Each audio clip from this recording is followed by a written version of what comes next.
जय हिंद दोस्तों, आप सभी का स्वागत है अपने यूट्यूब चैनल मैथ्स बटन में। आज हम करेंगे क्लास 10 का चैप्टर नंबर 8 जो कि है ट्रिग्नोमेट्री। और ये चैप्टर हमारे क्लास 10th के लिए बहुत इंपॉर्टेंट है क्योंकि ये चैप्टर बिल्कुल न्यू है हमारे लिए। ठीक है, तो हम लोग इसके अंदर जानेंगे कि इसके अंदर हमें पढ़ना क्या क्या है, क्या क्या चीज़ इंपॉर्टेंट है। मैं सब कुछ आपको बताने वाला हूँ, अब चिंता ना करिए। कैसे कैसे क्वेश्चन बनाने वाले हैं सब कुछ बताएंगे हम।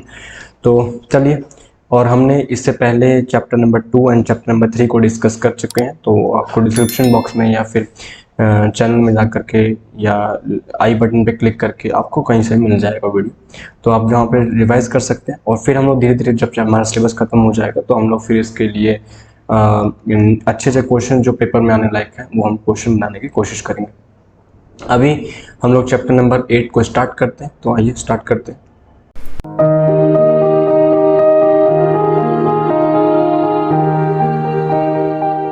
अभी हम लोग ये चीज़ समझने वाले हैं कि ट्रिग्नोमेट्री जो होती है वो होती क्या है, इसको हमें पढ़ना क्यों है, इससे हमें काम क्या है ना। इंट्रोडक्शन हम लोग समझने वाले हैं। देखिए, ट्रिग्नोमेट्री ना हमको ये चीज़ दिखाने की कोशिश करती है, जैसे कि मान लीजिए कि आपके पास ये कोई बिल्डिंग है ना, आपको इसकी हाइट नापनी है,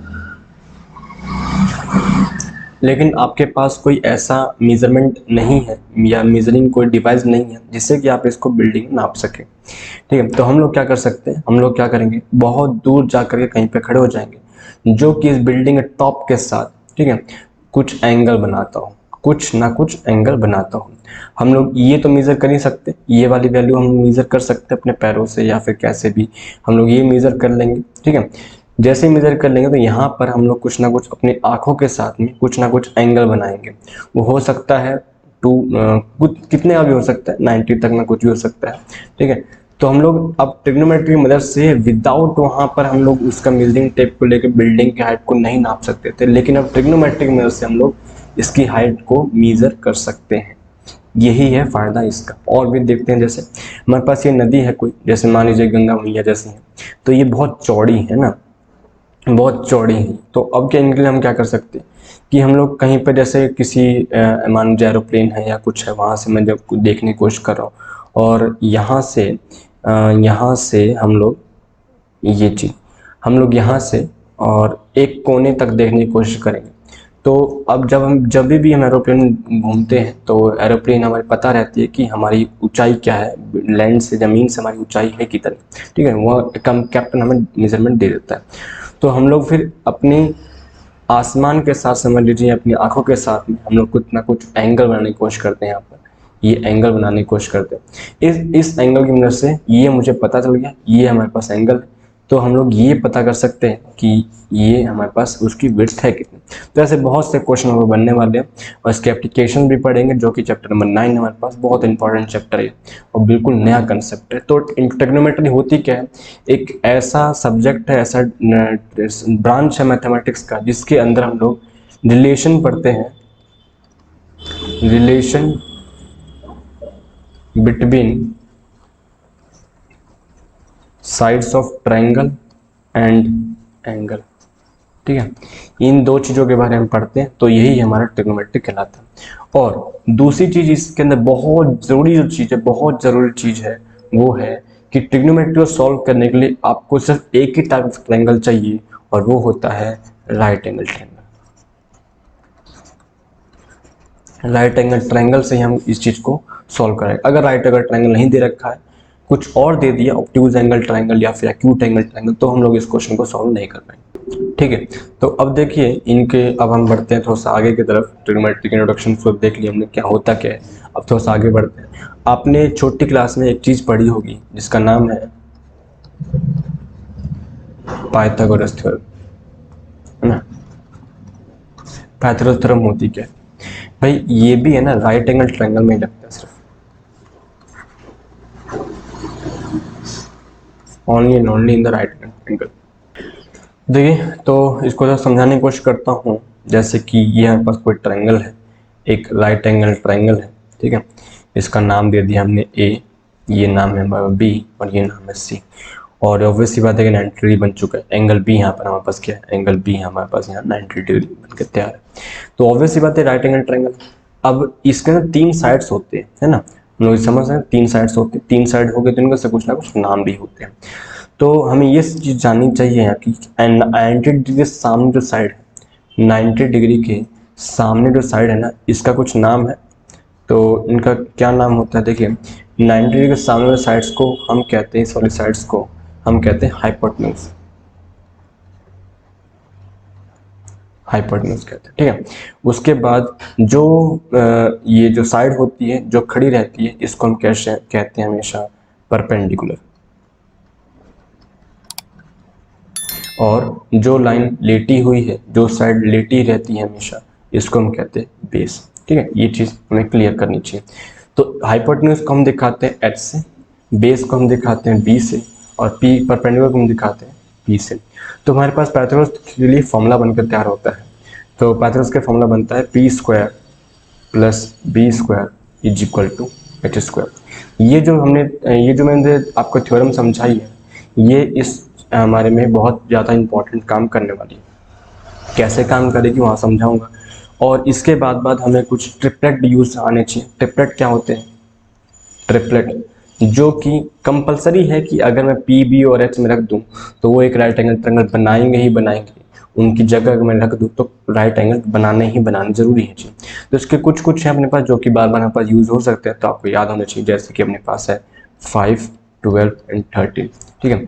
उसके बाद है अपने पास 6, 8 और 10 है, ठीक है, ये था। इसके बाद है 7, 24 एंड 25 है, ठीक है। तो हमारे पास ये कुछ ट्रिपलेट हैं अभी तक, और फिर जैसे जैसे हम आते रहेंगे हम लोग उसको समझते रहेंगे, हम लोग उसको याद कर लेंगे, फिर ट्रिपलेट्स कुछ हो जाएंगे ना। अब देखिए इसके बाद में ना, अब हम बढ़ते हैं अपने चैप्टर की तरफ।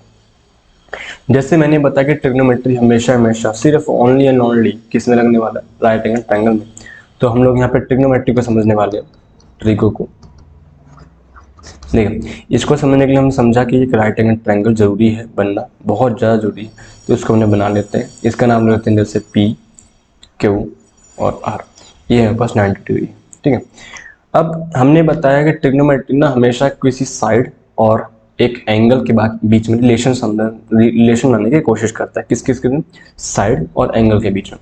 तो हमने साइड तो बना ली, एक हम एंगल ले लेंगे यहाँ पे। मान लीजिए पहले मैं एंगल इसको ले लेता हूँ, ये हमने ले लिया। तो अभी हम लोग जो समझने वाले हैं वो है ट्रिग्नोमेट्रिक रेशियो। ट्रिग्नोमेट्रिक रेशियो सीधा रख देते हैं, ट्रिगो रेशियो, ठीक है। रेशियो क्या होता है? हमारे पास टोटल 6 रेशियोज हैं। टोटल हमारे पास 6 रेशियोज हैं, ठीक है। तो हमारे पास हो गया सिन थीटा। अब थीटा क्या है? ये सिन रेशियो है, थीटा क्या है? एंगल है, जो यहाँ पे हमारे फिगर में एंगल गिवन था। तो सिन क्या है? रेशियो है, एंड थीटा क्या है? उसका एंगल बन जाएगा। उसी तरह फिर कॉस थीटा है, और सेम एज फिर टेन थीटा है। इसके बाद कॉसेक थीटा है, इसके बाद सेक थीटा है, and last one is cot theta. तो हमारे पास टोटली 6 रेशियोज है। इनके हमें फॉर्मूले पता होने चाहिए। इन फॉर्मूले के बेसिस पर ही हम किसी भी तरह के क्वेश्चन को बना सकते हैं। देखिए सबसे पहले ये समझ लीजिए कि इसके अंदर है क्या क्या चीज़, किस साइड को हम क्या कहते हैं ट्रिग्नोमेट्रिक रेशियो में। वहाँ हमने जो पी बी और एच पढ़ा था ना, वो डिफरेंट है, और यहाँ के पी बी एच थोड़े से डिफरेंट है। वहाँ पी बी एच सेम, वो हमेशा सेम ही रहते कि 90 डिग्री वाला हमेशा एच रहेगा।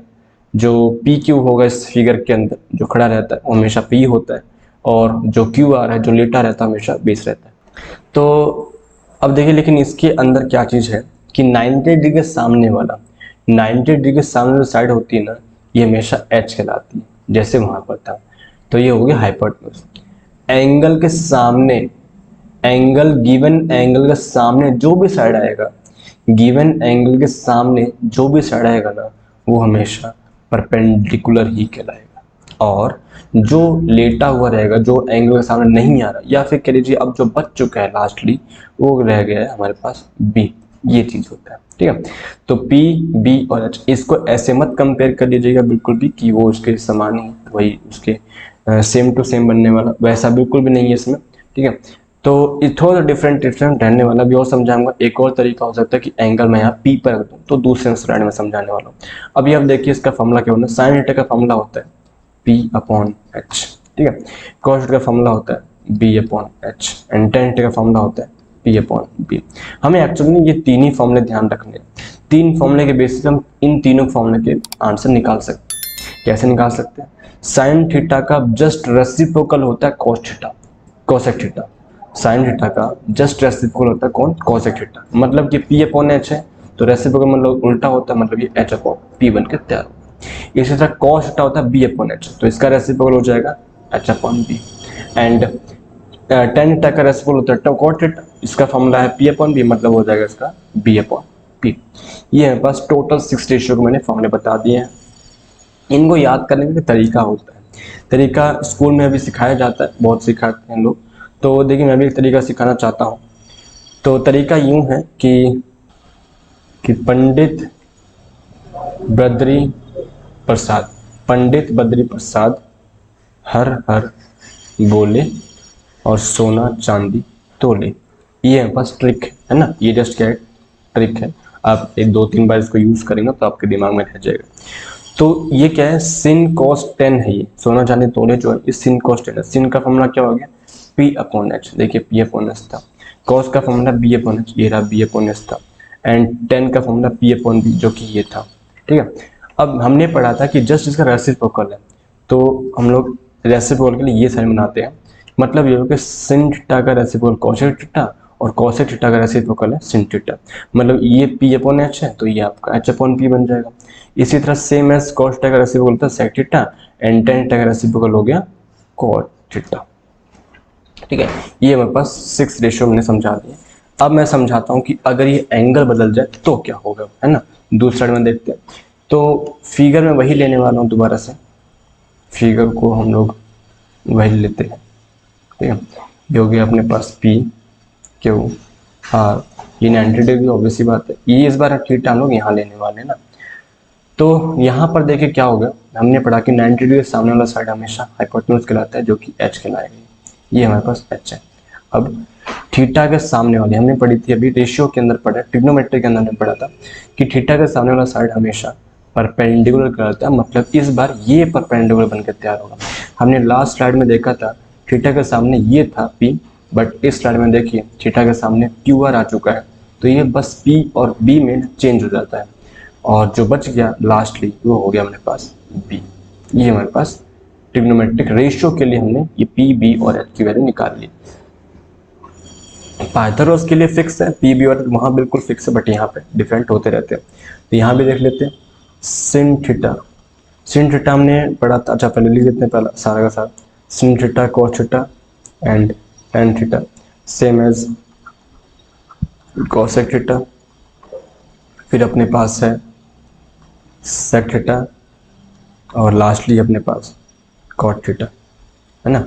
ये हो गया अपने पास cot थीटा।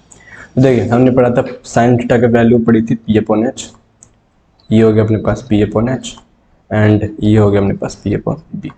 तो ये बन जाएगा H अपॉन P, ये बन जाएगा H अपॉन B और ये बन जाएगा B अपॉन P, है ना। ये चीज़ हमने पढ़ ली। अब मैं आपको दिखाता हूँ साइड्स के साथ कैसे कंपेयर करेंगे इसको। तो इनको हटाते हैं एक बार। ठीक है, साइड्स के साथ कैसे कंपेयर किया जाएगा वो समझिए जरा सब। देखिए P अपॉन एच बोल रहा है, इसके लिए अगर चेक करूँगा P कौन है भाई, PQ है, एंड H कौन है, PR है। मतलब मैं ये कहूँगा ना PQ अपॉन PR। उसके बाद cos थीटा का फॉर्मूला में बन रहा है B अपॉन एच है, B कौन है अपने पास QR है, तो QR अपॉन PR। ठीक है, यही तो लिखना है। P अपॉन B की वैल्यू क्या बन रही है, P अपॉन B की वैल्यू मैं बोलूँगा PQ upon P upon B है ना QR, ये QR, ये मेरे पास वैल्यू बन के तैयार होगी। cos थीटा जैसे उल्टा लगा, अब मुझे उसके अंदर देखूँ ना देखूँ कोई मतलब नहीं है, आंसर वहाँ से ही बनेगा यहाँ से बन जाएगा। हम लोग क्या कर सकते हैं, जस्ट इसको ऐसे लिख दीजिए उल्टा करके, यहाँ पर PR अपॉन QR बन गई, और यहाँ पर बन गया है QR अपॉन PQ। ठीक है, ये है बस। अब मैं इसके लिए बात करूँ अगर मैं, तो यहाँ पर P कौन है, QR upon PR। cos theta का फॉर्मूला बन गया B upon H, B upon H मतलब हो गया PQ अपॉन PR। एंड जो tan थीटा का फॉर्मूला बन गया अपने पास P अपॉन B है, P अपॉन B मतलब हो गया QR अपॉन बी है ना, पी क्यू हो गया। अब इसी का जस्ट रेसिप्रोकल कर दीजिए, यहाँ बन जाएगा P R upon Q R, यहाँ बन जाएगा P R upon P Q, and this one is कहूँगा मैं क्या, P Q upon Q R. ठीक है, तो ये हमने चल, तो यहाँ से ना 3 फॉर्मूले देख लिए, कौन कौन से, कि sin थीटा का उल्टा हो गया cos थीटा, मतलब कि मैं इसको ऐसे लिखने वाला हूँ, sin theta is equal to 1 upon cosec theta, उसके बाद cos थीटा का फॉर्मूला बन के तैयार हो जाएगा 1 अपॉन sec थीटा, और tan थीटा का फॉर्मूला बन के तैयार हो जाएगा 1 अपॉन cot थीटा। ठीक है, तो ये फॉर्मूला, इसका उल्टा लिख सकता हूँ, cosec को उधर और sin को इधर लिख सकता हूँ। तो ये 3 फॉर्मूले तो तैयार हो गए। एक फॉर्मूला और बच रहा है, वो फॉर्मूला होता है अपने पास tan theta is equal to sin theta upon cos theta. ये फॉर्मूला भी बनता है। देखिए मैं इसका प्रूफ करके दिखाता हूँ। sin theta upon cos theta, sin theta की वैल्यू अपने देखेंगे अब, तो Q R upon P R है, अपॉन cos थीटा की वैल्यू है P Q upon P R. इसको अगर सॉल्व करने की कोशिश करो तो Q R upon P R multiply P R upon P Q, यही बात है, पी आर से पी आर खत्म, मतलब हो गया Q R upon P Q. ये देखिए Q R upon P Q बन के तैयार हो गया, मतलब एक फॉर्मूला और हमें मिलने वाला है, जो कि फॉर्मूला ये कहलाएगा। ठीक है, जो कि है tan theta is equal to sin theta में cos थीटा। तो पास टोटल 4 फॉर्मूले हो चुके हैं, 6 तो रेशियोज हो चुके हैं, और 4 1 2 3 और and this one is 4th। तो हमारे पास टोटल 4 फॉर्मूले हो चुके हैं ना। अब तो हमने जो समझा आज कि ट्रिग्नोमेट्रिक रेशियो है क्या चीज़, उसके यूजेस कहाँ पड़ेंगे अपनी ज़िंदगी के अंदर, तो हमने ये चीज़ जान लिया है। आपको, मुझे उम्मीद है कि आपको ये चीज़ समझ में आई होगी। ठीक है, और अच्छी तरह मैंने समझाने की कोशिश की है इसके अंदर। तो अब नेक्स्ट वीडियो में हम लोग इसका फर्स्ट जो एक्सरसाइज है उसको बनाने वाले हैं, उसके क्वेश्चंस करने वाले हैं। तो आज के लिए इतना ही, थैंक यू।